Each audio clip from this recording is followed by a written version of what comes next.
Good morning, everyone. Welcome to the March 10th Public Health and Safety Committee meeting. It's 8 a.m. We're all here. Um, Calling this meeting to order. I'll do roll call, which I see Councilmember Whedon is here. I understand Councilmember Sullivan, who is now on this committee, is excused. So we're all here. Can I get a motion to approve the minutes from our February 10th, 2026 meeting? So moved. I'll second because I'm all that there is. Can I get a vote? All in favor, say aye. Aye. Aye. All opposed? Nobody's opposed. Okay, we'll move on to our first um, presentation agenda item, tentative Tumwater Police Policy 539 body worn camera policy briefing by Acting Deputy Chief Ken Driver. Take it away. Thank you, council member.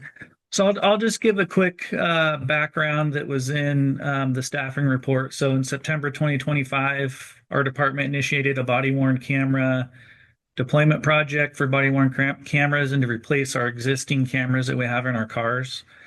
This initiative was identified as a priority by our department, the police guild, and the city council. In October 25, we evaluated a bunch of companies, talked to neighboring jurisdictions, and decided to go with Axon because that met all the department needs we'd have and meet all the community needs. And during that same month, the command staff met with Axon, went over a bunch of how the software works, and some of the contract discussions started to come up after that.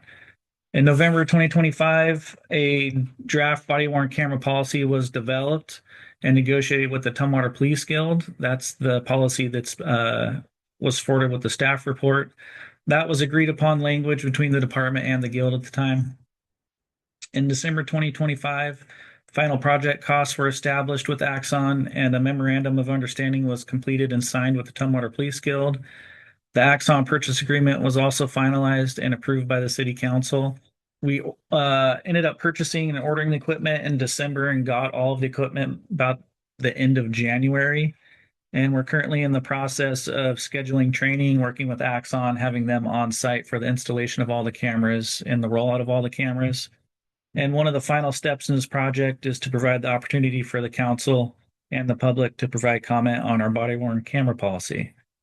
And what our recommended action is that we schedule the Tumwater Police Department Policy 539 for the council work session on March 24th, 2026 for further discussion. Thank you. Councilmember Whedon, do you have any discussion or questions regarding this? Um, I do have some concerns going forward, but I think that we could address those at the council work session to get better clarification on them. Okay, I'll just say that this has been a long time coming. We are the only local police department in Thurston County, I believe, that does not have body worn cameras. I worked at DSHS, and when we were trying to get nursing staff at Western State Hospital, one of the holdups was they don't have electronic records because their hospital is so old. It's hard for electronic transmittal through the 200-year-old walls, and so that was a hindrance in us getting nurses to come work at that facility. And I feel like not having body worn cameras, which is such a commonplace occurrence, it adds to our transparency, it adds to safety, and it has an equity lens. And so I am so excited that we're finally at this point. Thank you so much. If there's no further discussion, then can I get a motion on the recommended action? I move to add this to the city council's work session on, what is it, March 24th? Mhm. I second. All in favor say aye. Aye. Aye. All opposed say nay. No one's opposed. Okay. This is moved to our March 24th work session. Thank you. And we get to hear from you again. Yeah. So this one's regarding a MOU with the school district. Obviously, everyone's aware we had to remove one of our SROs from the schools on February 19th to help cover staffing shortages. That was a very difficult decision that the department made. We had already previously pulled everyone from their other specialties and moved them to the road. And even bringing the SRO back onto patrol, still, that only covers us at minimum staffing. We're still one officer short on each patrol team. Um, and unfortunately, we had to do that. We're hoping we can get some people hired and get through the academy and get that person back in the schools as soon as possible. In the MOU in front of you, our recommended action is that this memo between the Tumwater School District and the City of Tumwater go to the City Council consent calendar with a recommendation to approve and authorize the mayor to sign it on March 17th, 2026. Councilmember Whedon, any discussion or questions? Just to be clear on this, we are not defunding our current Tumwater Police Department. Is that correct? We're not taking away any funds from our police department at all. All right, from the, was that a Do question you want for me to me? jump Sorry. in? I can jump in, Ken. Yeah, 'cause that's I great. was, Yep. I actually worked with school district staff to pull this together, and then the police department's been moving it forward. But the way our SRO program works is there's typically, when we're fully staffed, there's two officers. One we fund as a city, the other one they fund as a school district. Because we're reducing to one, what we've decided to do is cut the invoices in half for the time period through the rest of this year. And so the school district will pay for half of the one officer that we have until we're back to fully staffed, and then it'll go back up to what our normal contract is, if that makes sense. We are not It does. defunding Thank you very our much. SR program. Yep. Awesome. Thank you. I appreciate your question, Councilmember Whedon. There's been a lot of misinformation on social media. And so I'm just clarifying, we're not defunding the police department. This is a temporary move, and it is in the best interest of safety of our community and wasn't an easy decision. So I appreciate all of that. If there's no further discussion, can I get a motion? I move to put the memorandum of understanding with the Tumwater School District regarding temporary reduction of school resource officer staffing. I will second. All in favor, say aye. Aye. Aye. All opposed, say nay. I hear no one. So this will go on to the consent calendar for March 17th. Thank you. Okay, next item is the interlocal agreement for opioid abatement council independent subcommittee with the cities of Lacey, Olympia, and Thurston County. And do I see Kelly Adams is going to be presenting, Assistant City Administrator. Yes, I wanted to get my presentation up before. Thank you, Mayor Pro Tem. All right. So I'm notorious for having terrible titles. And so today I'm talking to you about the interlocal agreement for Opioid Abatement Council Independent Subcommittee.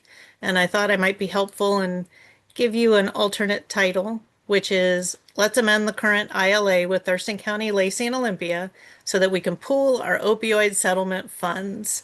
And for the benefit of Councilmember Whedon, who wasn't here during the discussions, what the council talked about and what then Councilmember Dahlhoff talked about from her perspective serving on the opioid abatement council is they really would like to pool funds so that we can make a one-time infrastructure investment as a region. And so we would come back in 2027 and reassess that. So let's walk through that together. So there are 3 governing agreements that you will read about in this ILA, and also just in general being aware of how opioid settlement funds are collected by the cities. So the One Washington Memorandum of Understanding, it covers Washington, of course, and it's the primary governing document concerning how participating local governments, that's us, are to receive opioid abatement funding. So this is the general agreement that is the relationship across Washington of all the local participating jurisdictions. And then that agreement has set out that the way that this will be hierarchical, we will then have regional agreements. And so we're included in the Cascade Pacific Action Alliance.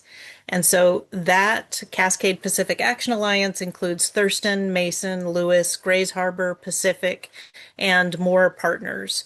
So that is how the local counties can get together and participate in settlement funds.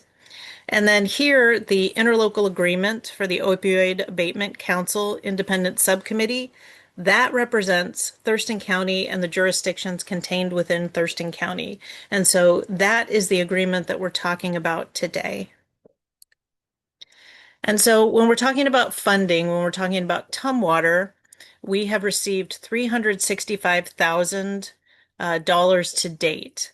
And then projected for 2026 is about $50,000. And then projected for 27 is $46,000. And then we're estimating, because we don't know what future settlements will be settled.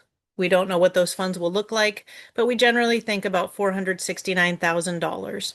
But the funding that we're talking about specifically for this ILA is $26 and $27. We would come back in 27 as I want to get this right, as our local subcommittee, and then we would talk about what to do with the future funding. Okay, just going over some history here. So the two recent discussions that were had on the October 28th council work session, that is where council had a discussion and agreed to support pooling the funds to promote regional infrastructure work. And then at the November 3 council meeting, council confirmed further the intent to pool 100% of those funds. So at the work session, we agreed to pool the funds. At the council meeting, we agreed to pool 100% of the funds and to sign the future ILA. And then next steps, if we send this to council next week and that is approved, we have asked county staff to draft a request for proposals for eligible projects. So this has sort of been happening in parallel to maximize the effectiveness, to make sure that there isn't further slowdown, because we've had these funds for a bit of time. And so the county is drafting requests for proposals to go out, and staff, we will amend the budget and come back with a budget amendment to actually spend the funds. So we have the funds, but we don't have them in the budget to spend them. So we need a council action there. So the recommendation is here to place the amended and restated interlocal agreement for the Opioid Abatement Council Independent Subcommittee, that's us, on the March 17th, 2026 City Council consent calendar with a recommendation to approve and authorize the mayor to sign. Thank you. Any questions or discussion? I don't believe so. I think I'm pretty good on that. I do appreciate all your titles though, Kelly. I don't care what anybody else says. I think they're awesome. So, you have anything to say at all, council member? I don't, other than I think that this is a very fluid way to do things, and I'm ready for a motion if you have one, Councilmember Whedon. Perfect. I move to, what is it, I guess? Place the amended and restated interlocal agreement for the Opioid Abatement Council Independent Subcommittee with the cities of Lacey, Olympia, and Thurston County on the March 17, 2026 City Council consent calendar with a recommendation to approve and authorize the mayor to sign. I second. All in favor, say aye. Aye. All opposed, nay. No one's in opposition. So this will be placed on our March 17th, 2026 City Council consent calendar with a recommendation to approve and authorize the mayor to sign. Thank you. Okay, next we have City Administrator Paul Simmons to talk about our committee meeting schedule. Take it away, Paul. Three council members, Mayor Pro Tem. So Megan Sullivan has a conflict with the current time, or Councilmember Sullivan, sorry. And she has sent me an extensive kind of availability that's a little bit complex. So I'm going to read through it. So the first thing she pointed out is that due to childcare drop off, she's not available to start earlier than 9 o'clock any of the days. She does have a range in most of the days, but there are certain times because of pickup at the back end of the day, she can't do later. So on Mondays, she can go as late as 1 p.m. So it'd be anytime between 9 a.m. and 1 p.m. On Tuesdays, I can start meetings as late as would work to make the council work session. So there's sounds like a little more flexibility on Tuesdays. Wednesdays as late as 3 p.m. with the exception of the fourth Wednesdays when she has EDC from 11:45 to 1:45 and RHC from 4 to 6. Thursdays she can schedule as late as needed, and Fridays as early as 7 a.m. and as late as 1 p.m. So to the extent that in those windows, any of those times would work for the two of you, would be the ideal way to align schedules. And if there's questions or if I need to repeat any of those, just let me know. And staff, and I know that staff are accommodating to us, but I also want to be collaborative and make sure that we're not taking away a time where someone might have a child pickup or enjoy lunch or anything like that. We appreciate that. If you want to identify a time that works for you all, we can work with staff to confirm. Okay. There's no issues. This is how little coffee I've had. I went to pull up my calendar and pulled up my calculator, which doesn't help me. So Tuesdays and Wednesdays are typically the best day of the week for me. So I would think that if we could keep it on Tuesdays and just move back the time, maybe that would work best. yeah, let me look at the.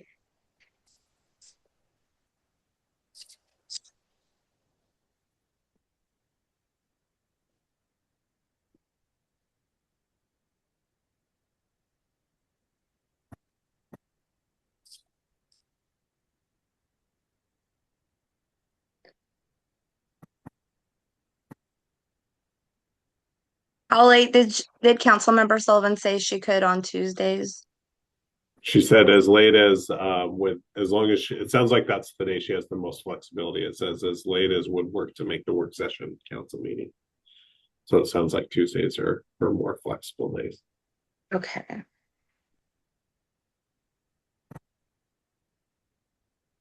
Is 4 too late?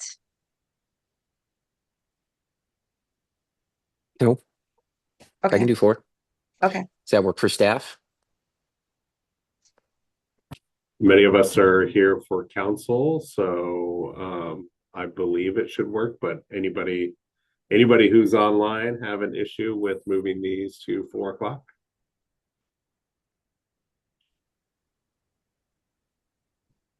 Another option would be like 12:30 to 1:30 for me. So now my internet's unstable. Oh, Chief Hurley, I don't know if we heard what you said there. Yeah, I just said, yeah, we can make that work. Okay. Deputy Chief Driver, do you know, are there any conflicts with the police department on Tuesday afternoons that you're aware of that might prohibit either you or the chief from attending either of those times? I mean, I wouldn't think so. He does have meetings scheduled all the time, so I couldn't speak on his behalf. But I mean, I think we would make it work. I mean, you might just be stuck with us a lot is the I- problem. Maybe, or you're stuck with me. I don't. Yeah. Okay. Should we try 4 Let's p.m. do on it. Tuesdays? Okay.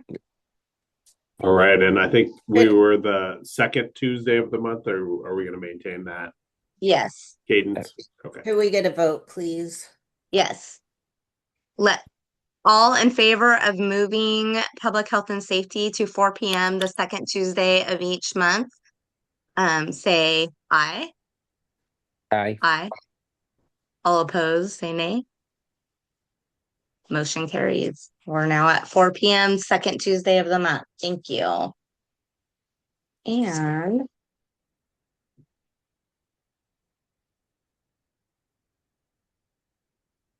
are there any additional items that we need to discuss this morning? I have nothing.